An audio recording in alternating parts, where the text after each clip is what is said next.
Hello everyone. So today I am going to defend my thesis titled High Gain OTA with In-Line Calibration of Negative Transconductance Load and its Application. So in the modern wireless communication systems demand higher bandwidth and high bandwidth rates. So such demands can be fulfilled with the help of beamforming system, and one of the beamforming system implementation using the two-time delay element is depicted here. That is, at the very starting there is the antenna array, and each of the antenna receives the signal with some kind of delay with respect to the previous antenna. So in order to compensate that delay at the preceding antenna, we apply an intentional delay of tau, and this tau can be implemented with the help of a simple LC tank circuit. So this is kind of a passive implementation. There are other implementations as well, like active implementation with the help of all pass filters, and in principle an all pass filter will pass all the a signal with all the frequencies and providing an additional group delay. So for implementing an all pass filter, we use a low pass filter to realize it further into APF with the help of a simple voltage divider conversion with some specified gains, that is -1 and 2. And in order to implement this, the GMC configuration have been used, since inductor is very bulky and maintaining the Q factor for the frequency of operation is challenging. So therefore we are going for its GMC configuration, and the inductance have been replaced by a gyrator, and the resistance R can also be easily implemented with the help of a simple OTA. So for higher bandwidth we are going for lower node technology, but there is design challenge associated with the same, that is short channel effects causes the output resistance to be reduced. So there could be many possible ways to increase the overall output impedance or the gain of the OTA. So there are already techniques like cascading and cascoding, but they have their own limitations, like voltage headroom constraints and deterioration of the bandwidth. So there is another technique to increase the output impedance of the OTA with the help of impedance cancellation. So such can be done by connecting a negative impedance at the output, that is at the load of the OTA, and tune it in such a way that both cancels out each other. And in this work, this negative impedance have been implemented with the help of a cross coupled MOSFET. Here have been shown as GN. And for accurate gain enhancement, we need accurate value of the bias voltage Vn. So in order to generate this Vn, there is a technique. So there is already a recently published technique in the paper cited here. So here we are putting the whole system, that is GM and GN, connected together into a unity feedback, and we are sensing the error voltage. So it is kind of a calibration, a sequential calibration, such that if VE, that is either positive, so let's say if V's error voltage is positive, then because of this feedback it will reaches to 0, and once as soon as error voltage crosses 0 point, the calibration will stop.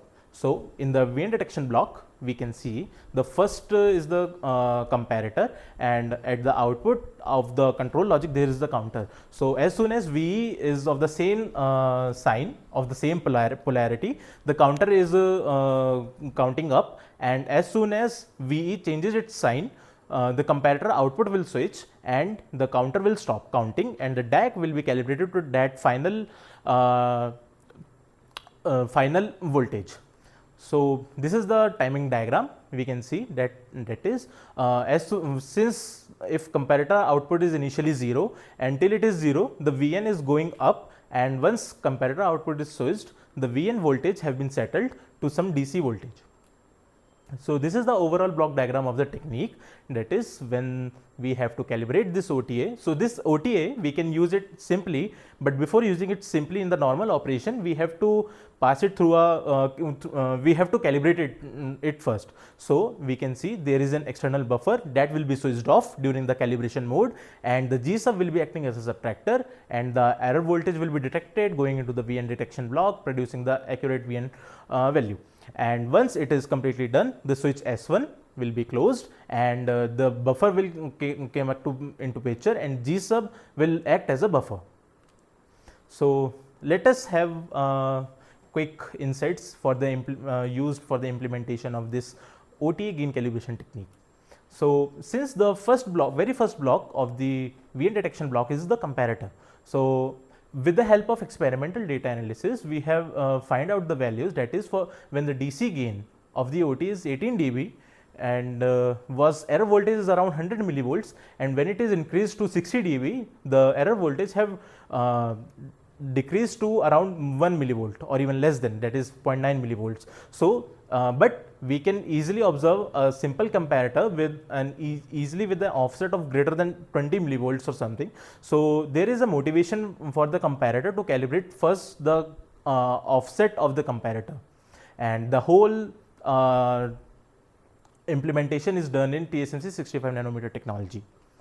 So in order to calibrate the offset of the comparator, we are connecting the binary weighted capacitor array at both sides of the drains of the input and MOS of the comparator, and such that at one side it will become all the capacitor array will be on, and at the other side all the array is off. So once for the next clock cycle, so let's say there is any of the intentional there is any offset. So first the upper side capacitor will switch off by 1 unit capacitance, and the second side will and then the next class the second side will goes up by 1 unit, and next clock again the left one will go down, and in the next cycle again right one will go up, and so on. This whole process will goes until the VC detect any change in the comparator output.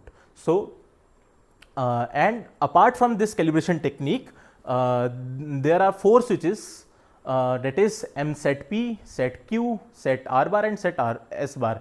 In this proposed architecture, this kind of technique have been used.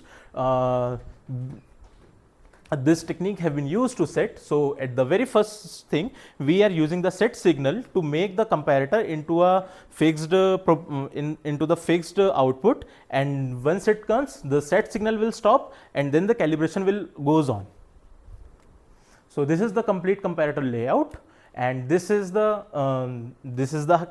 quick highlights, that is the comparator, binary capacitor array, both the sides, and that offset calibration detection circuit.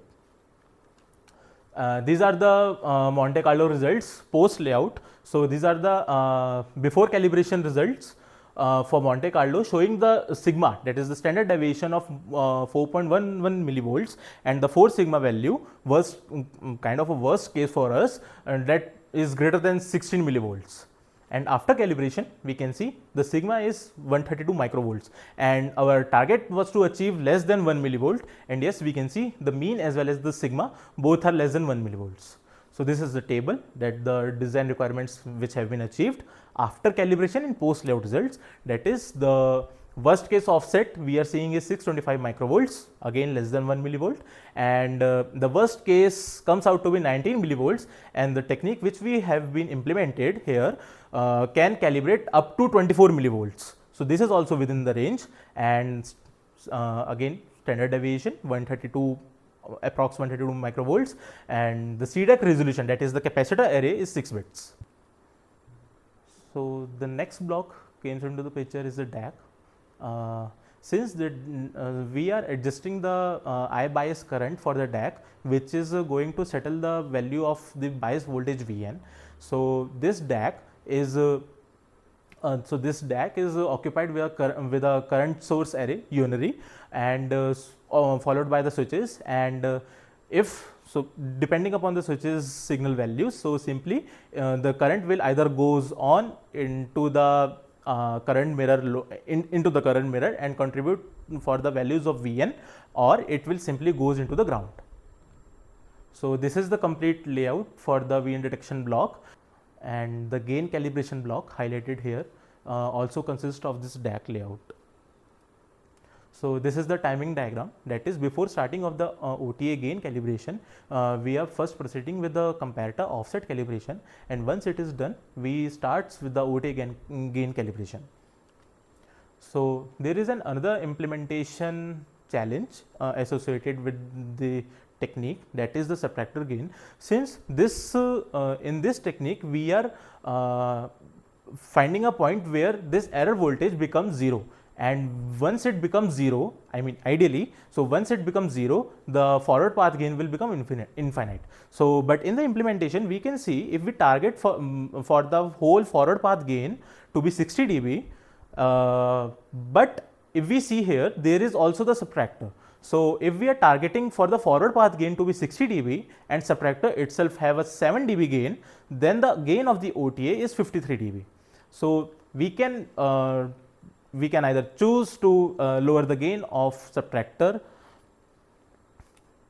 and this is the final circuit used for the subtractor, that is resistive load based differential amplifier with 2 pair of inputs, and in order to generate that offset delta V, incremental voltage delta V, we are intentionally adding offset in the widths of the first pair, that is W plus delta W, and which have been kept around 5%.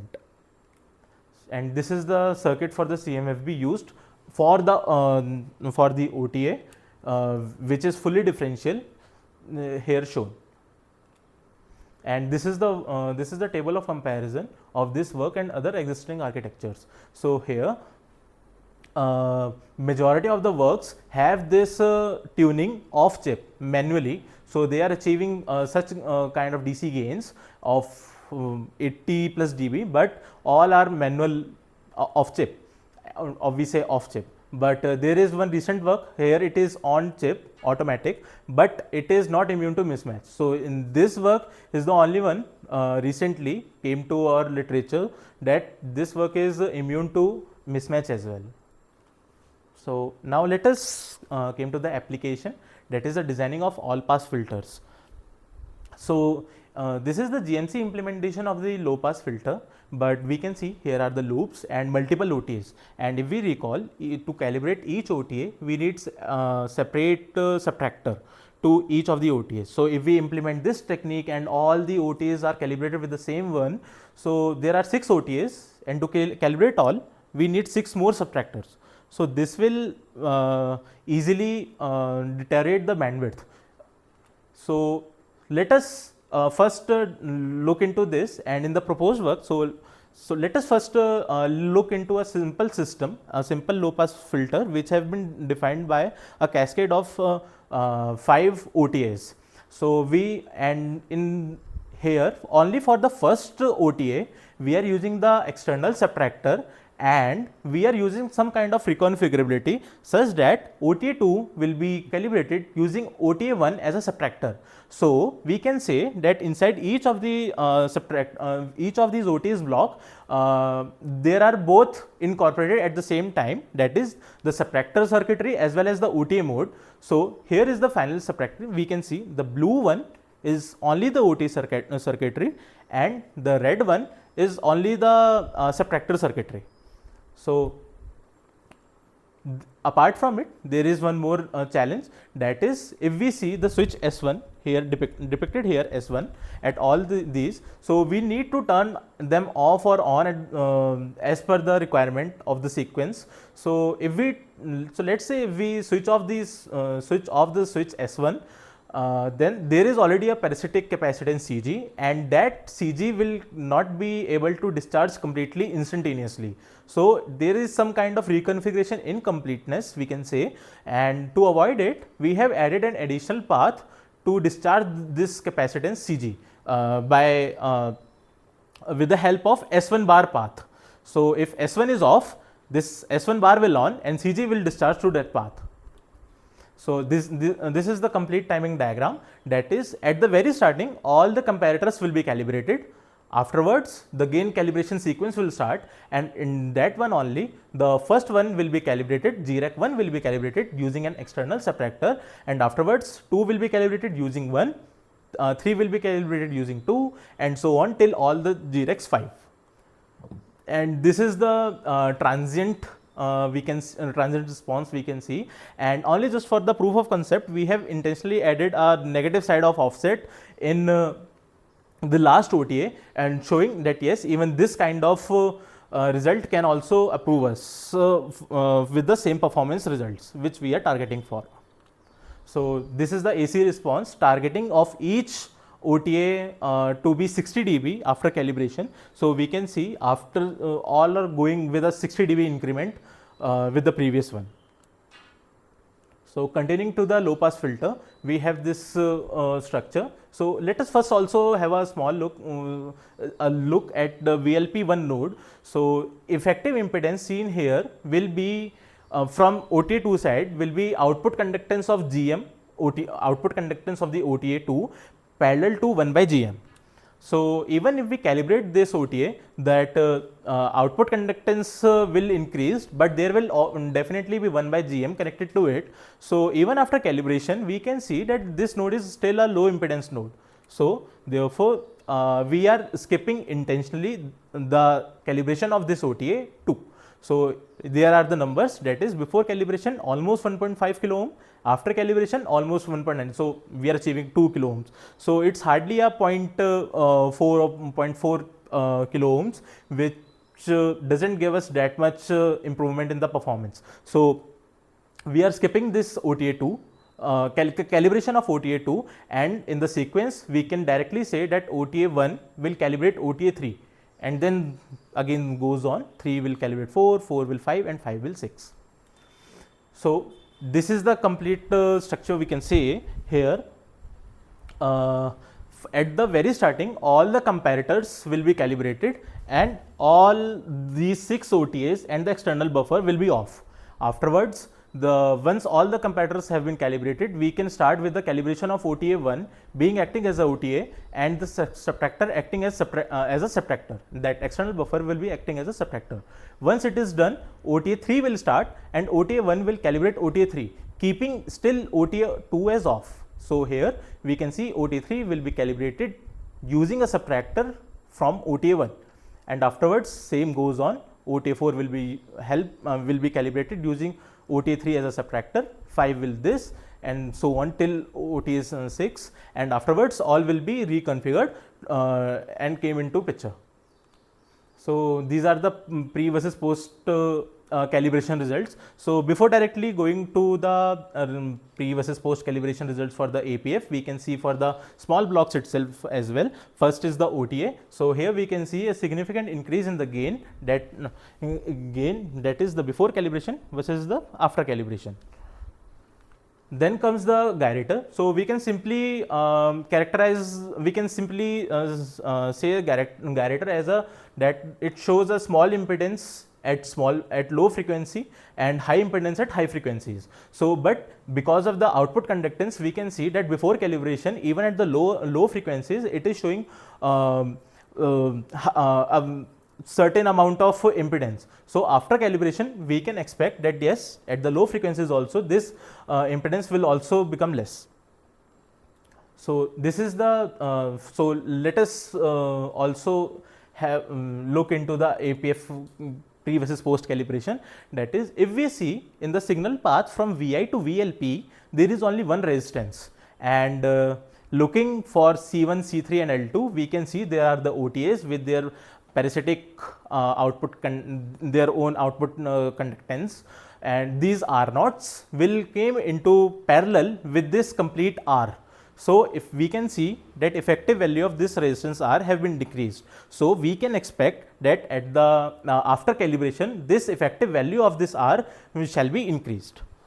So this is the gain, that yes, here we can also see that since the DC gain simply depends upon the value of R, and this DC gain have been increased from these values, that is -7 dB to almost -0.1 dB for the low pass, and in the all pass filter one, here it have been also increased from -5.9 dB to 7.31 and to 18.15 including the buffer gain.